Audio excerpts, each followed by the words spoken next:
Shalom saudaraku, kembali lagi berjumpa di Life Study, sebab orang yang berhenti belajar, berhenti bertumbuh. Mari kita bersatu dalam doa. Bapa yang baik, kami mau buka hati kami, menerima pelajaran dari kebenaran firman-Mu. Dalam nama Tuhan Yesus kami berdoa, amin. Mari saudara, kita akan masuk dalam Kisah Rasul pasal yang ke-23. Dan pada kesempatan ini, di bagian yang pertama kita akan membahas dulu ayat yang 1 sampai dengan 11. 1 sampai dengan yang ke-11. Saya akan bacakan ayat yang pertama terlebih dahulu. Sambil menatap anggota-anggota Mahkamah Agama, Paulus berkata, "Saudara-saudara, sampai hari ini aku tetap hidup dengan hati nurani yang murni di hadapan Allah." Nah, jadi kita ingat minggu yang lalu bahwa Paulus dibawa secara paksa ke Mahkamah Agama karena kepala pasukan sudah bingung apa sih salahnya orang ini sampai rakyat begitu benci. Orang-orang Yahudi pengen banget menyesah dia, mau membunuh dia, tiap hari bikin onar, tiap hari bikin rusuh. Ada apa dengan orang ini ya? Maka dibawalah kepada anggota-anggota Mahkamah Agama, dan di hadapan Mahkamah Agama ya, karena dari sisi pasukan Romawi kan pengen dengar kan apa sih kesalahannya. Nah, Paulus juga nggak pernah menyia-nyiakan sedikit pun kesempatan untuk memberitakan Injil ya.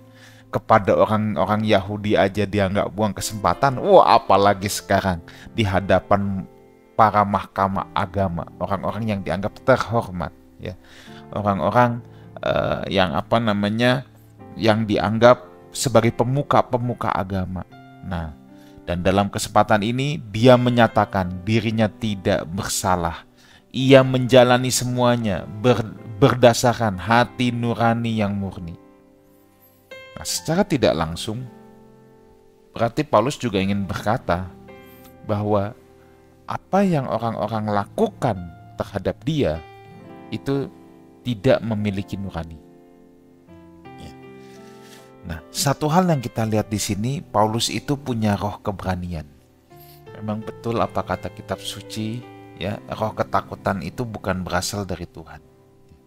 Saat Paulus harus berhadapan dengan mahkamah agama yang megah, dia tidak gentar sedikit pun. Paulus tidak gentar sedikit pun, justru ia dengan lantang berkata-kata bahwa semua yang ia lakukan adalah benar dan dengan hati nurani yang murni. Memang saudara, hati nurani itu tembok pertahanan yang kokoh bagi jiwa dan iman kita. Seseorang yang melayani Tuhan dengan hati yang bengkok tidak akan bisa bertahan dalam tekanan seperti yang dialami oleh Paulus. Saya ulangi sekali lagi. Hati nurani yang murni dalam melayani Tuhan itu adalah tembok pertahanan yang kokoh dan aman bagi jiwa kita, bagi iman kita. Kalau seseorang melayani Tuhan, tapi hati nuraninya nggak murni, hatinya bengkok, dia tidak akan bisa bertahan dalam kesesakan pelayanan. Dia tidak akan bisa bertahan dalam tekanan pelayanan. Pelayanan yang benar pasti ada kesesakan. Pelayanan yang benar pasti ada tekanan. Tapi kalau pelayan Tuhan itu hidup dalam hati nurani yang murni, dia pasti bisa bertahan dalam tekanan itu. Nah, apa sih yang dimaksud dengan hati nurani yang murni di hadapan Allah? Ya, sedikitnya ada dua hal, saudara. Yang pertama, Paulus selalu taat beribadah. Artinya, dia orang yang mempraktekkan kesalehan hidup. Dia tidak hidup sembarangan, saudara. Kenapa dia bilang hati nuraninya murni? Iya, dia tuh orang yang tidak hidup sembarangan. Dari sebelum dia mengikut Kristus, dia itu orang yang berusaha mentaati hukum Taurat sebaik mungkin. Bahkan dalam kesempatan lain, Paulus berkata, "Aku tidak bercacat loh dalam melakukan hukum Taurat." Nah, tentu setelah dia ikut Kristus, dia pun tetap hidup menuruti ajaran Kristus, menuruti moralnya Tuhan, saudara. Ya, makanya yang dimaksud hati nurani dia murni, Paulus bukan orang yang hidup sembarangan. Itu loh, intinya itu, ya. Kalau kita jadi pelayan Tuhan mau punya hati nurani yang murni, ingat ini, jangan hidup sembarangan. Jadilah orang yang saleh, taat beribadah kepada Tuhan, saudara, ya. Taat beribadah kepada Tuhan. Hidup dalam kesalehan. Yang kedua, bahkan ketika menganiaya jemaat pun, Paulus itu memang berpikir bahwa dia berbuat hal tersebut untuk Allah. Nah, jadi di sini kita lihat pada dasarnya hati Paulus itu mencintai Elohim Yahweh. Pada dasarnya hati Paulus itu memang membela Allah, saudara, sangat mencintai Allah. Dia mencintai kebenaran. Sayangnya dulu dia tidak mengenal kebenaran itu. Jadi jangan salah sangka ya. Banyak orang tuh kadang-kadang saya mendengar sekilas seakan-akan Paulus itu dulunya bandit, pembunuh. Enggak, saudara. Paulus itu anggota Sanhedrin. Paulus itu anggota Mahkamah Agama dulu. Dia tuh bukan preman pasar, bukan bandit. Ketika dia meng-ACC untuk membunuh Stefanus, itu pun dalam rangka dia sedang membela kebenaran yang dia anut pada saat itu. Tentunya itu salah, saudara, ya. Nah, lihat, orang-orang agamawi selalu berusaha membela kebenaran dengan kekerasan, dengan fisik. Termasuk orang-orang agama Yahudi, kan begitu, saudara. Pengikut Kristus tidak pernah boleh membela imannya dengan cara-cara kekerasan. Saya ulang lagi. Pengikut Kristus tidak boleh membela imannya dengan cara-cara orang-orang dunia seperti ini. Ya. Hanya orang-orang agamawi, pengikut Tuhan yang tidak benar, yang akan membela agamanya dengan cara-cara keras. Orang Kristen membela kebenaran dengan cara hidup dalam kesalehan. Ingat itu, saudara. Ya, ini hal yang harus kita camkan. Ya. Enggak perlu bikin front pembela Kristen. Enggak. Tuhan enggak perlu kita bela. Siapa kita mau bela-bela Tuhan? Belalah imanmu, belalah Tuhanmu dengan cara hidup dengan hati nurani yang murni di hadapan Allah. Nah, kembali lagi ke Paulus. Kalau ketika zaman dulu saja dia begitu ngototnya membela walaupun dalam koridor yang salah, sekarang dia juga pasti ingin mengamalkan, ingin mengekspresikan cintanya kepada Tuhan, kepada Kristus, kepada Sang kebenaran itu sendiri. Ayat kedua, tetapi imam besar Ananias menyuruh orang-orang yang berdiri dekat Paulus menampar mulut Paulus. Wah, emosi, saudara. Imam besar benci banget sama Paulus. Ada yang beranggapan karena Paulus juga menatap para anggota mahkamah agama dan kelompok imam ini dengan sangat tajam, seolah-olah menantang mereka. Nah, sebenarnya pembelaan diri Paulus yang tidak merasa dirinya salah saja tuh sudah membangkitkan amarah mereka. Nah, kita nggak bisa membuktikan apakah Paulus menatap dengan tajam atau tidak, tetapi yang jelas mereka sangat marah kepada Paulus. Ya, dalam kemarahannya imam besar menyuruh orang yang ada dekat Paulus, ya, menampar Paulus.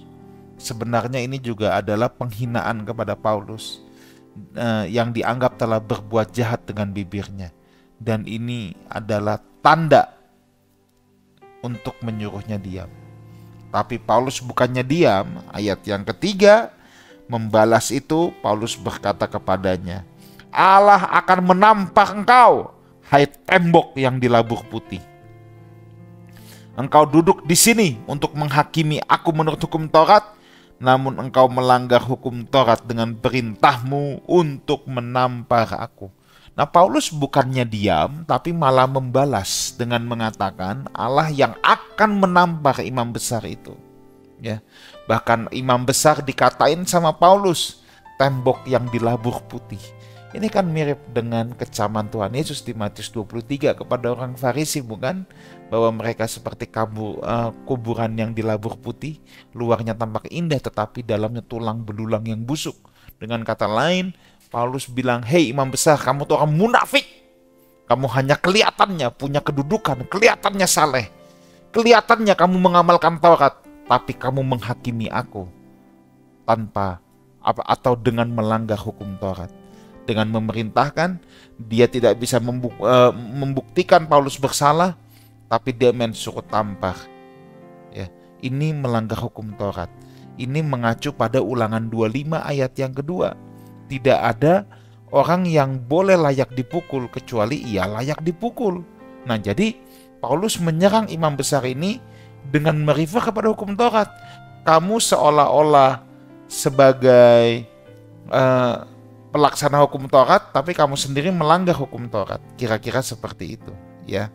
Nah, di sini ada tradisi yang mengatakan, atau penafsir khususnya Grotius bilang gini, Allah akan menampar engkau itu merupakan sebuah nubuatan, hukuman ilahi kepada Ananias. Menurut Grotius, hal ini segera digenapi, sebab tidak lama setelah peristiwa itu Ananias tidak lagi menjabat sebagai imam besar setelah kejadian itu, ya.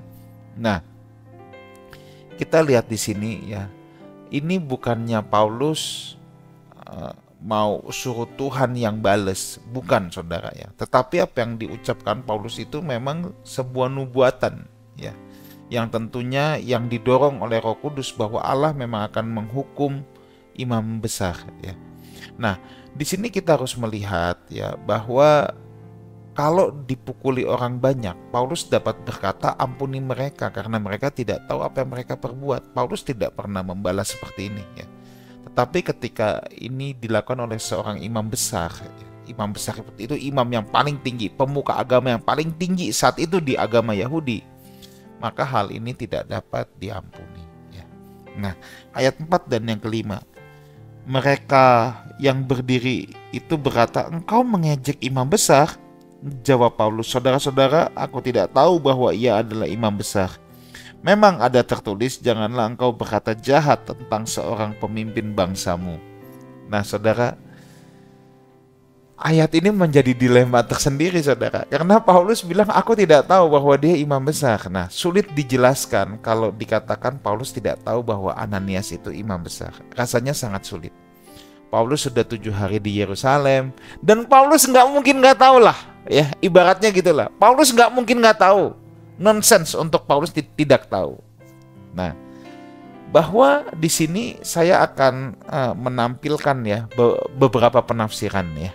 Ada penafsir yang berkata bahwa saat ini, maka Paulus bilang, memang ada tertulis, janganlah engkau berkata jahat tentang salah seorang pemimpinmu. Nah, jadi ada penafsir yang berkata bahwa gini, Paulus tiba-tiba sadar, aware, waduh, perkataan aku tadi berpotensi menjadi batu sandungan untuk orang banyak. Karena dia sudah menghina imam besar nih di depan muka umum. Kita tahu Paulus itu menyadari dirinya orang merdeka, tetapi dia adalah seorang yang selalu membatasi kemerdekaannya demi Injil Kristus. Dia tidak mau kalau kemerdekaannya ditolak. Maka misalnya nasihatnya kepada jemaat di Korintus, makan sebenarnya makan persembahan berhala apa, orang berhala itu nggak ada kok, pusing banget, mau makan aja. Tapi kalau karena memakan itu kemudian orang tersandung, jangan. Ya, kira-kira seperti itu. Paulus itu orang yang membatasi kemerdekaan demi kemajuan Injil Kristus, ya. Nah, jadi dengan kata lain ini Paulus tuh mau minta maaf lah kepada orang banyak, ya. Jadi dalam penafsiran ini bukan Paulus menyesal apa yang dia katakan kepada imam besar, karena itu memang pasti gerakan oleh Roh Kudus. Tapi di satu sisi lain Paulus nih nggak mau orang tuh tersandung, gitu, ya. Nah, jadi dia tidak mau orang banyak menolaknya karena perkataan itu. Nah, jadi bisa juga ini berarti Paulus tuh bilang gini, sorry, aku tuh tadi nggak sadar bahwa dia imam besar, ya. Jadi mustahil lah kalau Paulus tidak tahu, ya. Nah, mayoritas penafsir seperti Lightfoot, Grotius, ya, bahwa memang roh nubuat ada pada Paulus pada saat itu, ya, sehingga bukannya dia tidak tahu juga, tapi dia tuh sudah nggak memperhatikan lagi kepada siapa ia bicara. Sebab itu memang kata-kata yang oleh dorongan Roh Kudus harus dilepaskan pada saat itu. Nah, dan dalam sisi ini orang Yahudi kan juga tahu nabi itu boleh bicara kepada siapa saja. Ya, kalau ada roh nubuat, nabi itu boleh berbicara kepada siapa saja, termasuk Nathan menegur Daud, sekalipun Daud adalah raja pimpinan tertinggi, sebab Daud adalah penyambung lidah Allah. Nah, jadi dalam hal ini, kalau saya simpulkan, saat itu Paulus memang ada roh nubuat, ya.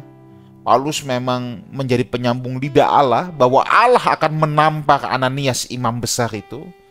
Tetapi di sisi yang lain, Paulus juga ya tidak mau sampai dirinya menjadi batu sandungan bagi orang banyak. Kira-kira seperti itu, saudara. Nah, ya.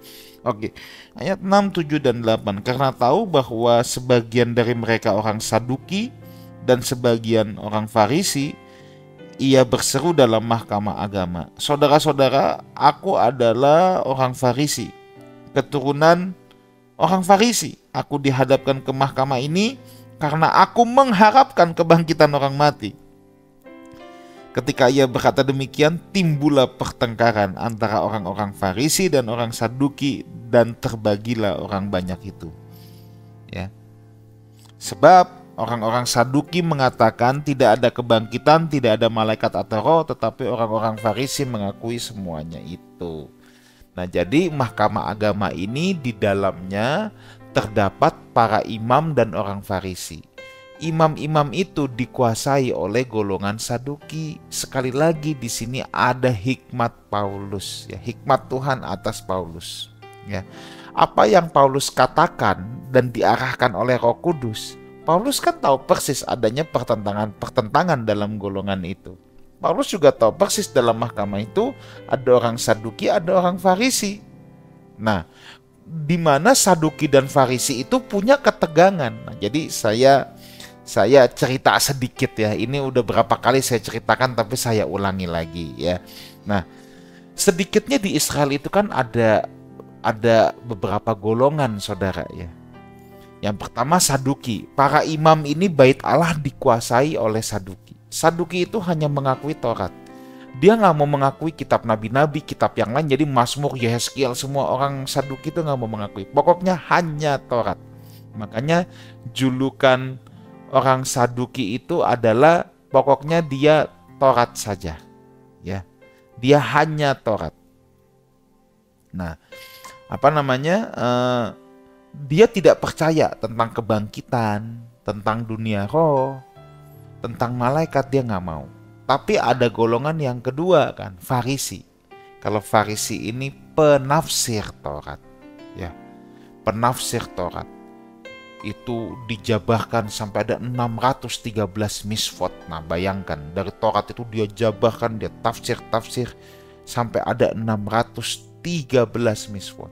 Nanti ada lagi kelompok orang Samaria yang mengklaim dirinya penjaga Taurat.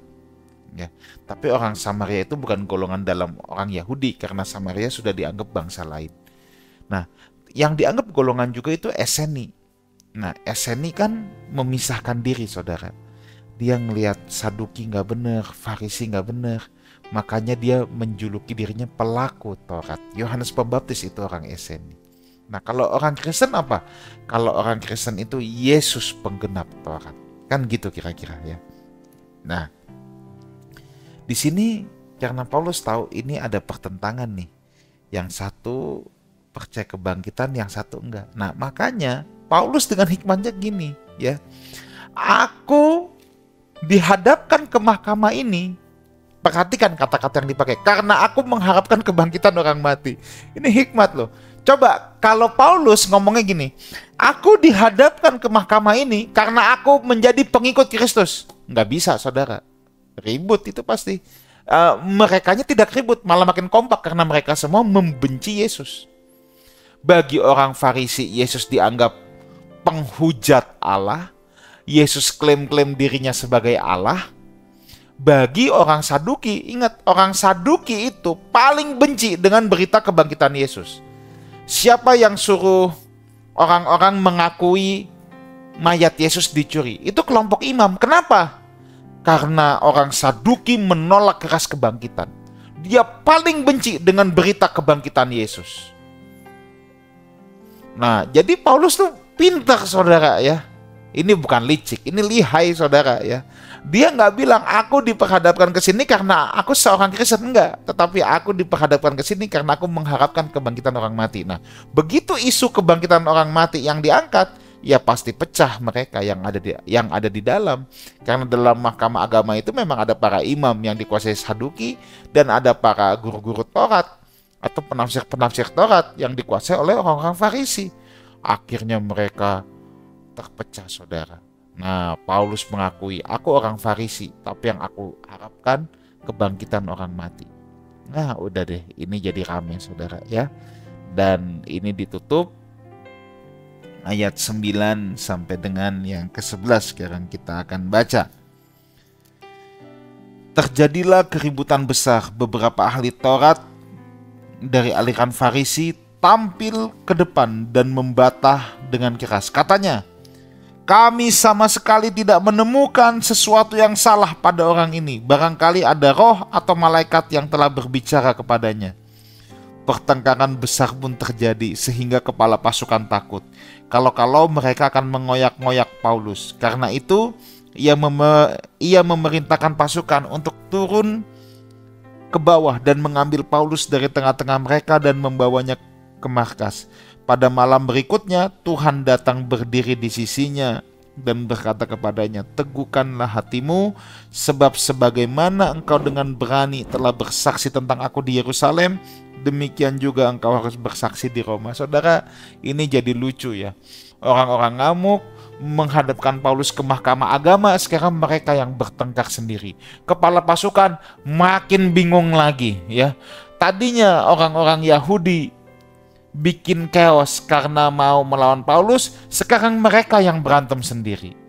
Ini makin bingung saudara. Kepala pasukan yang adalah orang-orang Romawi yang gak tahu tentang hukum Yahudi dan gak mau tahu juga mereka. Ini kan jadi makin bingung. Lo orang kenapa sih jadi pada berantem sendiri semua? Yang ada kondisi makin kacau. Dan dengan hikmat Paulus yang diangkat adalah isu kebangkitan, orang Farisi malah karena udah lagi ribut sama orang Saduki, jadi sebagian dalam tanda petik ada yang seakan membela Paulus. Kita nggak tahu apa salahnya orang ini. Kebangkitan orang mati memang ada. Wah, ini kan kalau udah masalah doktrin nih, harga diri mereka saudara ya. Wah, jadi situasi chaos. Di sini semakin kacau ya. Yang tadinya ingin membunuh Paulus malah jadi berantem sendiri. Tetapi saya sangat suka dengan ayat yang ke-11 saudara. Ini ayat yang luar biasa. Di mana pada malam berikutnya Tuhan datang berdiri di sisinya dan berkata, teguhkanlah hatimu. Lihat, ada penghiburan ilahi yang datang kepada hamba-hambanya. Ingat yang minggu lalu saya katakan bahwa ada pengalaman supranatural ilahi. Dan ini didapatkan lagi oleh Paulus. Paulus ini seorang jenderal besar kerajaan Allah. Dia tidak hidup buat dirinya sendiri. Itu sebabnya dalam keadaan tertekan, dalam keadaan sulit, dalam keadaan sukar, penghiburan datang kepada dirinya. Ya. Penghiburan itu nyata kepada dirinya. Ada satu pengalaman spiritual yang meneguhkan imannya.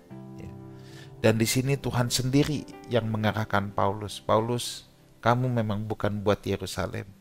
Aku mengutus kamu ke Roma. Kamu akan bersaksi di Roma. Dan ini memang sesuai suara hati Paulus ya, bahwa dia memang sangat ingin mengunjungi Roma. Dia orang Roma, tapi dia belum pernah ke Roma. Maka nanti kalau kita belajar, surat Roma itu adalah satu-satunya surat yang Paulus tulis tanpa dia belum pernah berkunjung ke kotanya. Jadi kalau saudara melihat surat-surat Galatia, surat-surat Korintus, itu kan semua surat penggembalaan. Paulus pernah tinggal di situ, Paulus pergi lalu menuliskan surat penggembalaan. Tetapi kalau surat Roma itu bukan surat penggembalaan. Justru Paulus belum ke Roma, Paulus tahu Paulus akan ke Roma, dia menulis dulu surat kepada jemaat di Roma. Ya, sebagai perkenalan dirinya. Nah, gimana cara orang dulu memperkenalkan diri? Tentu nggak ada WhatsApp, nggak ada foto. Kalau sekarang gampang, tinggal foto jepret. Nah, dulu memperkenalkan diri dengan cara berpikirnya. Itulah sebabnya kitab Roma menjadi curahan isi kepala Paulus, doktrin yang ia pahami, inti pengajaran Paulus semua ada di kitab Roma.